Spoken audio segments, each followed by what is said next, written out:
information from chapter 3 of Roger Schei's book. And this book will also be very useful for the next two groups when they discuss trademark disputes, because there are some basic information that you will use throughout the next two presentations. That's why I want to spend some time discussing this chapter, but briefly still. First of all, the first question is confusion. What is the source of confusion? If you look at the US and the UK, potential confusion is determined by the potential language to confuse and by surveys showing the actual confusion of consumers. In other words, for the two countries, confusion is determined by language. Language can confuse you. However, if we look at Japan's example, on the other hand, the likelihood of confusion is determined by how the law is read, not by linguistic analysis or market survey research. In other words, the confusion comes from the law. Okay, so you can see different sources of confusion, which may determine, the final decision of the judge.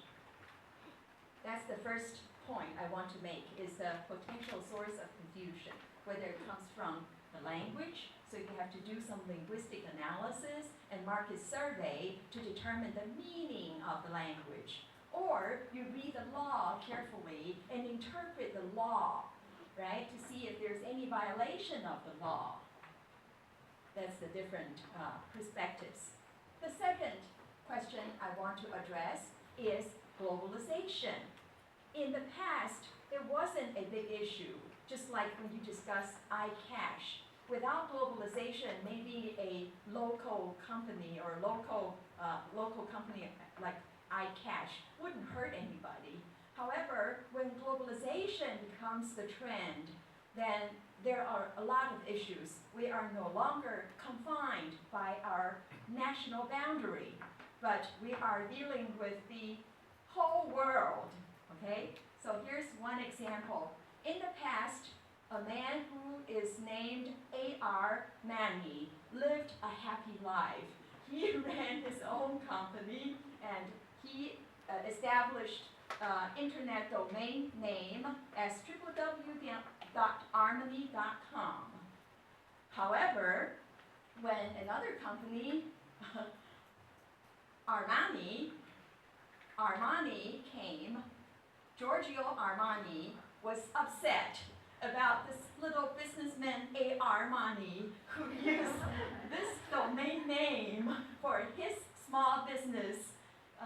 So he wanted to sue him. But of course, finally, the result is a happy ending. A.R. Armani should have the right to use his own name to run his business. Okay, so that's a happy ending, just like the one in Mexico. Okay. That's the second concept, which is globalization. The third concept I want to address is from this most quoted book, which is written by J. Thomas McCarthy, entitled Trademarks and Unfair Competition. This book is served as the Bible for trademark disputes. If you want to discuss anything related to trademark battles, you have to refer to this book, because he provided 4 categories of trademarks. This group actually pointed out the 4 trademarks, the 4 names, 4 categories. Okay, now let's just look at these 4. If you still remember those 4, let's ask the group to review the 4 categories. Number 1 is generic name. Number 2, descriptive name. Number 3, suggestive name. Number 4, fanciful arbitrary names. Okay, very good. The rest of the other 2 groups will certainly use these 4 categories when you talk about Yahoo or Darley, Whiteman, and so on. You will also categorize your trademarks into one of those four, and see if it's even disputable, okay? Because among the four categories, only one is really controversial. That's the second one. For generic name, you don't have to fight. There's no reason to fight. For example, they already said, cola means soda. Don't fight. If you name your soda as cola, bad luck, okay? Everybody knows it's a generic name, common usage. But if it's descriptive, that's where the battlefield is. For example, if you name your company, for example, a few years ago, my husband established a company, which is an editing company, English editing. And lo and behold, we had to name this company and register our company.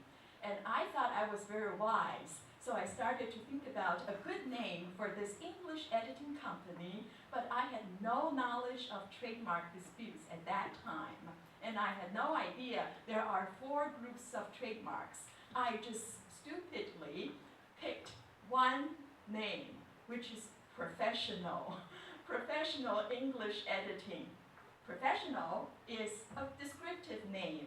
In other words, it's self-laudatory, self-praise. It's so professional. It's so excellent. It's so good. That's self-laudatory. You praise yourself. And as a result, laudatory name is considered number 2. It's descriptive. Okay? Descriptive, and without gaining secondary meaning, you have no way to be protected. Okay, simply having a descriptive name without developing a secondary meaning. In other words, whenever you think about professional English editing, you think about Dr. Rao's business. If there's no such association, bad luck. It's simply descriptive, and you have no chance to be protected.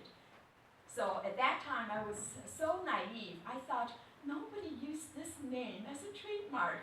Oh, happy, lucky me. I chose such a good name without any competition, but I didn't realize it's descriptive name, so there's no competition, okay? You can equally have a name like this because you are not protected, period. Number 3, like I said, if you have descriptive meaning, you better come up with a secondary meaning, just like muck, right? And muck prefix. And we hope I language will also develop secondary meaning. So whenever we think about iCash, iBook, we think about apples. But we haven't developed that kind of association. So that's why, iCash is not an issue yet, but let's wait. So we should be prepared to argue when the time comes, okay? But now, let's look at some common names when they are put together. Sometimes we can create some imagination and move this category into the next level, which is suggestive, or even fanciful, arbitrary. Okay, from the second category to the third, and to the highest, which is the 4th. That's the arbitrary trademark. That's the best, most creative, and most protected. When you put 2 together, for example, mouse and seed, which is a rodent exterminator. Mouse seed. You kill a mouse with a seed. That's a product. It's called mouse seed. Both mouse and seed can be said to be descriptive, right? However, when you put the 2 together, it's no longer descriptive. Mouse seed takes a little imagination to reach the association with some kind of a mouse exterminator. Okay? Otherwise, mouse seed, you don't know it's to kill a mouse. All right? Next, sometimes you can misspell your common words, your descriptive words. For example, it's a new phone. New. You can spell it N-U. All right? New. However, new is misspelled so commonly that's considered, not very creative. But you should misspell it in a different way. For example, Do I have some example? Some misspelled words can be accepted by the judge as creative enough, whereas others are, excluded. So it really depends on the judge's intuition in this case. Next, you can also abbreviate your trademarks. However, some company abbreviated their vitamins as B100, okay? No luck, B100, that's still vitamin, direct association, so it's not creative. But V8, this is found to be non-descriptive of the juice made from 8 different vegetables. So V8 as abbreviations is accepted as creative and protectable. Okay? However, B100, no way. It's not protected. Next, sometimes you can use a foreign word to name your product.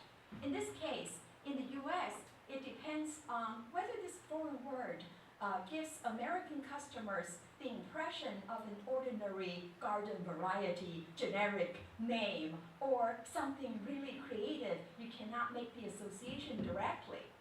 Now, for example, you all know Volkswagen, right? Volkswagen is a German name, which is translated as people's car in German. But since German and English are very closely related to each other, and a lot of English speakers have some knowledge of German, as a result, they think Volkswagen is just an ordinary generic name. It means people's car. So what? So it shouldn't be protected. However, after Volkswagen invested a lot of money to make the trademark valuable, then it becomes a strong mark. So now, Volkswagen and VW is protected. Okay? Next. And sometimes the English translation of your honorable products can go wrong. In other words, the name in Mongolian or in Indonesian sound very good. Hahowever, when they're translated into Chinese or English, they sound horrible. Okay? Now, here are some examples just to make you, happy. Let's look at some examples here. For example, Chevrolet's South American fiasco with the automobile named Nova. Translated, it will not go. Okay?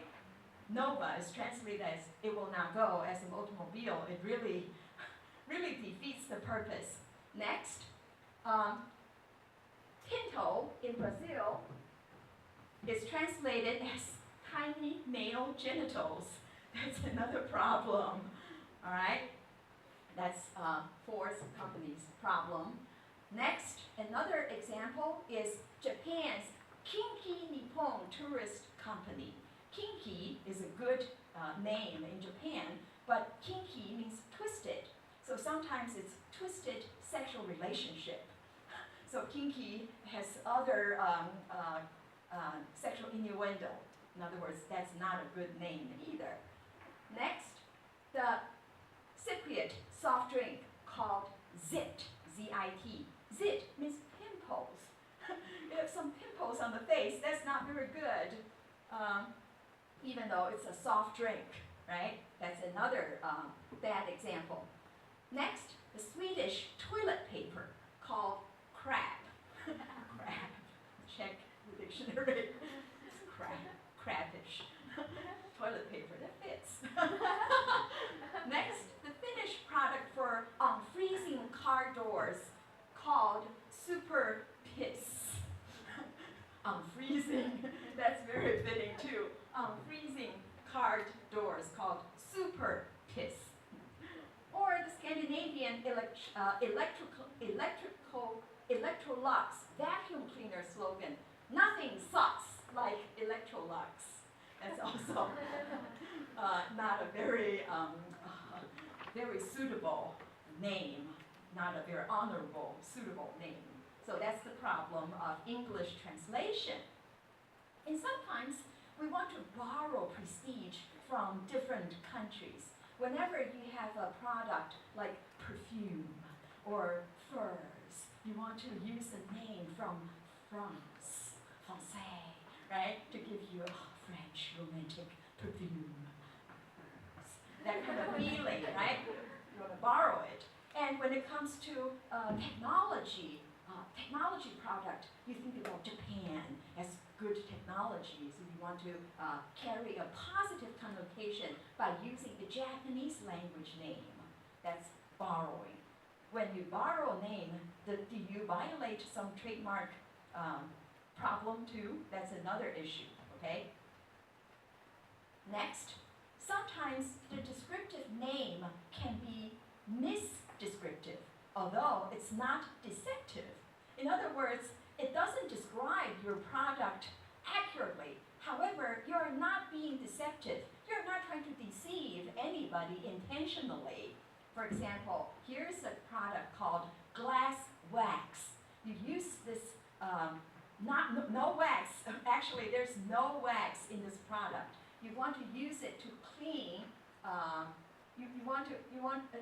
It's a cleaner. You want to clean your car or something, but it doesn't contain any wax. However, when I read it, Joe immediately repeated wax, right? In other words, you think, oh, it contains wax. So when you clean the glass, it's shiny, right? That's deceptive. However, they use this name, glass wax, just to give you the association, but they are not trying to be deceptive. It's only misdescriptive. Misdescriptive. It doesn't describe things accurately, but it's not deceptive. You can see the law really is a manipulation of language, right? Next, the third category is suggestive names. So we're going further into the more creative category, from the second, descriptive, to the third, suggestive. In other words, it takes a little bit imagination for you to leap from one stage to the next to make the association between the name and that product. It takes a little imagination. That's called suggestive. For example, our group already said Greyhound is an example. It's a bus line, but you look at the dog, the Greyhound, and make that association metaphorically with the bus, just running like a dog, Greyhound, right? That's suggestive, so it's a good name. It should be protected. However, sometimes those suggestive names are interpreted in context. For example, when you give a name, brilliant. Brilliant, if it's combined with diamonds. Brilliant diamonds, that's descriptive. That's not a good trademark. However, if you say brilliant furniture polish, that's suggestive, okay? So it really depends on the context, what this word is in juxtaposition with. That's the clue here. Next, we also have some tests to distinguish whether a product trademark is descriptive or suggestive. Basically, I can give you a test and ask you to focus on the name and then tell me what do you associate this name with. If you can immediately, come to this product, then that's too direct, okay? If I say brilliant, you say diamond. So you cannot use brilliant as a trademark. But this brilliant is a furniture polish. That takes a few steps to reach the conclusion.